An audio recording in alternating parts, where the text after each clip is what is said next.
Assalamualaikum warahmatullahi wabarakatuh. Alhamdulillah nahmadu wa nasta'inu wa nastaghfiruh wa na'udzu billahi min sururi anfusina wa min sayyiati a'malina. May yahdihillahu fala mudhillalah wa may yudlilhu fala hadiyalah. Asyhadu an la ilaha illallah wahdahu la syarikalah wa asyhadu anna Muhammadan abduhu wa rasuluh. Amma ba'du. Jamaah salat subuh rahimakumullah. Puji syukur kita panjatkan kehadirat Allah Subhanahu wa taala atas segala nikmat dan anugerahnya. Kita senantiasa diberikan yang terbaik dan terindah di sisa kehidupan yang kita jalani. Salawat serta salam kita aturkan kepada junjungan kita Rasulullah Muhammad SAW. Semoga kita bisa meneladani dan mengikuti keberhasilan dan kesuksesannya di dunia dan di akhirat. Jamaah rahimakumullah, marilah kita renungkan firman Allah dalam surat Toha ayat 130 sampai 132. Allah Subhanahu wa taala berfirman, A'udzu billahi minasyaitonir rajim. Bismillahirrahmanirrahim. Fasbir ala ma yaquluna fasabbih bihamdi rabbika qabla tulu'i syamsi wa qabla ghurubiha wa min ana'il lail fasabbih watrafan nahari la'allaka tarda.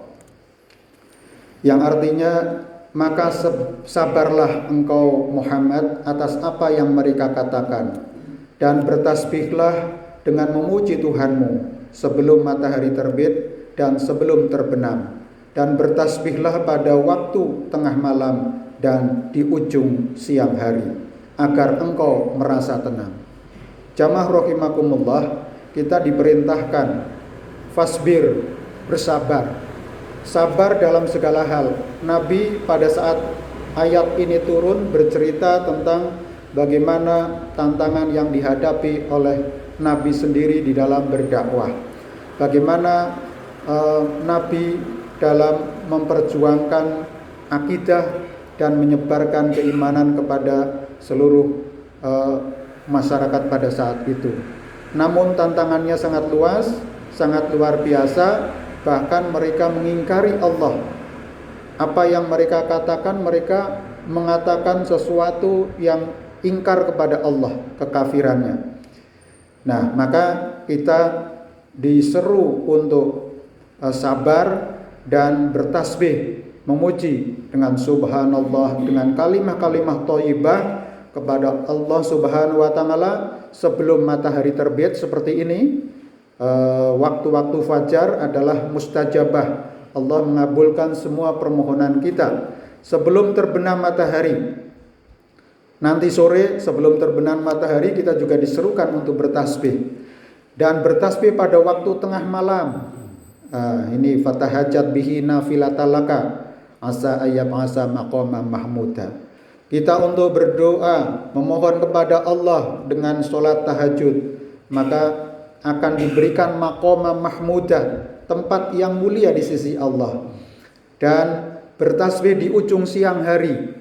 Di ujung siang berarti adalah ketika kita sholat duhur, agar engkau merasa tenang. Kemudian ayat berikutnya, wala tamuddanna ainaka alaika ila ma mata'na bihi azwaja minhum rizqah zahratal hayatid dunya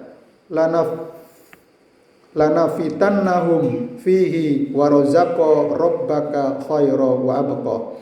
Dan janganlah engkau tujukan pandangan matamu kepada kenikmatan yang telah kami berikan kepada golongan dari mereka, dan sebagai bunga kehidupan dunia, agar kami menguji mereka dengan kesenangan itu.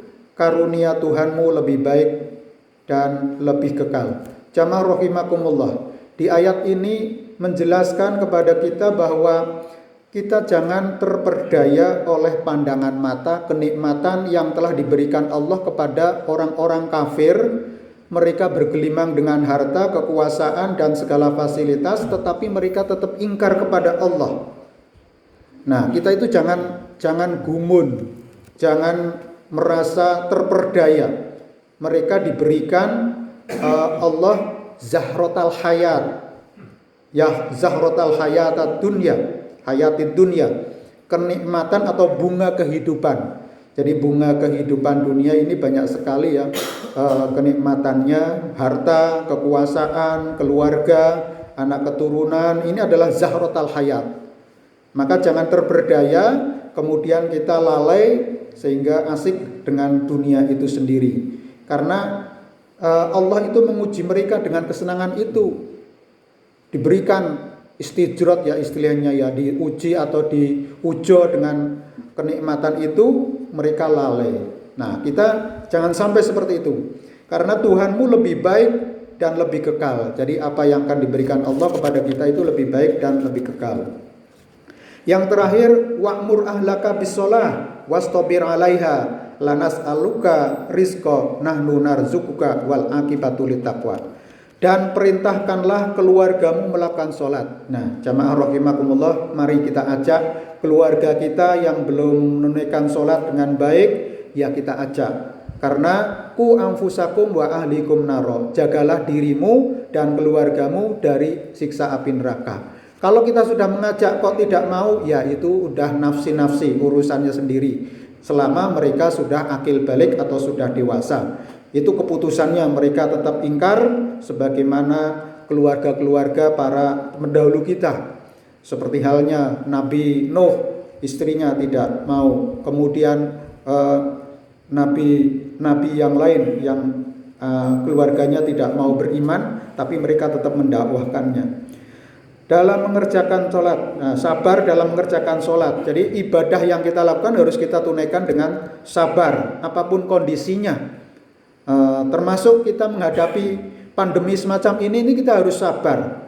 Bukan semakin menjauhkan kita kepada Allah, justru ujian-ujian itu adalah mendekatkan diri kita kepada Allah. Baik itu ujian dalam kesenangan maupun kesulitan, kekurangan harta ataupun badan yang sakit, itu adalah suatu bentuk ujian yang kita rasakan dan setiap orang akan merasakannya. Kami tidak memberi rizki kepadamu. Jadi kami tidak meminta rizki kepadamu. Allah itu tidak akan meminta rizki kepada kita. Kamilah yang memberi rizki kepadamu, dan akibat yang baik di akhirat adalah bagi orang-orang yang bertakwa. Semoga kita termasuk orang-orang yang dijamin oleh Allah Subhanahu wa taala selamat di dunia dan sukses di akhirat. Kurang lebihnya mohon maaf. Wassalamualaikum warahmatullahi wabarakatuh.